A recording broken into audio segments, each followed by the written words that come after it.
Hello everyone, magandang oras sa ating lahat. Welcome to my videos. Maraming salamat sa panonood at lalo na sa mga nag-subscribe. Thank you guys.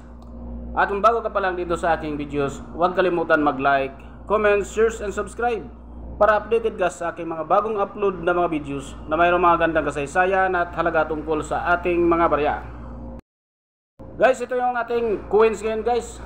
Ang $1/4 na si Jefferson. Si Thomas Jefferson. Mayroong taon na 1776, 1976. Ito yung tinatawag guys na bicentennial $1/4. So tapusin lang natin ang videos guys para malaman natin ang kanyang napakagandang history dito at sa ating auction record dahil napakataas ang kanyang record dito sa ating mga auction. Here's a summarized history of the 1976 Jefferson nickel, 1976 bicentennial $1/4. The 1976 Jefferson nickel was part of the long-running series introduced in 1938, designed by Felix Slug. It features Thomas Jefferson on the obverse and Monticello, West Virginia State, on the reverse.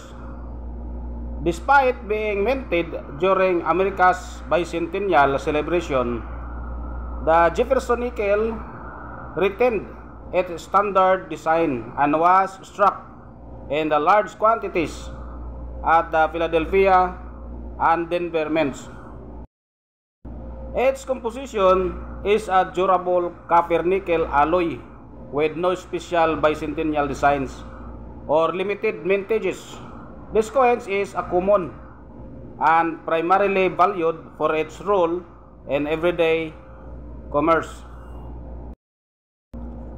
The bicentennial $1/4 was issued to celebrate the 200th anniversary of American independence.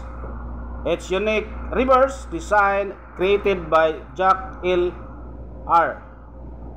or AHR, features a colonial drummer with a torch encircled by 13 stars, symbolizing the original colonies.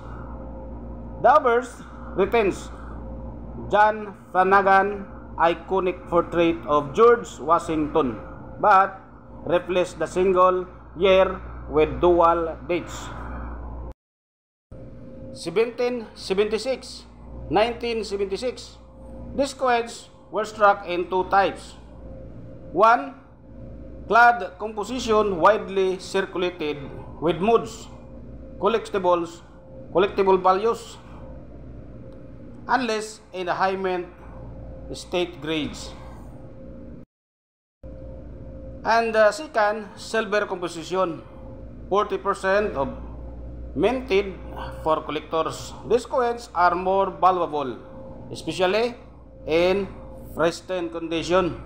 The bicentennial $1/4 became a symbol of a national pride and remains popular among collectors and history enthusiasts. The 1976 Jefferson nickel and the 1976 bicentennial $1/4 have distinct histories and values. The 1976 Jefferson nickel mintage ever 367 million coins were minted in the Philadelphia without mint mark. Composition 75% copper and 25% of nickel. And also, there is an auction records. These coins typically hold a minimal numismatic value due to their high mintage. However, in exceptional or uncirculated condition, MS65 or higher, they can fetch between $0.53 and $3.50. Circulated example are usually worth their face value. 1976 bicentennial type, it was issued to commemorate the United States bicentennial and includes 3 types. First, clad composition. These quarters have minimal value unless in high grades MS68. Example, have sold for up to 6,462.50 US dollar at the auction. The second, silver composition. San Francisco Mint. These coins are more valuable, especially in the highest grades. The record auction price is 19,200 US dollar for an MS69 example.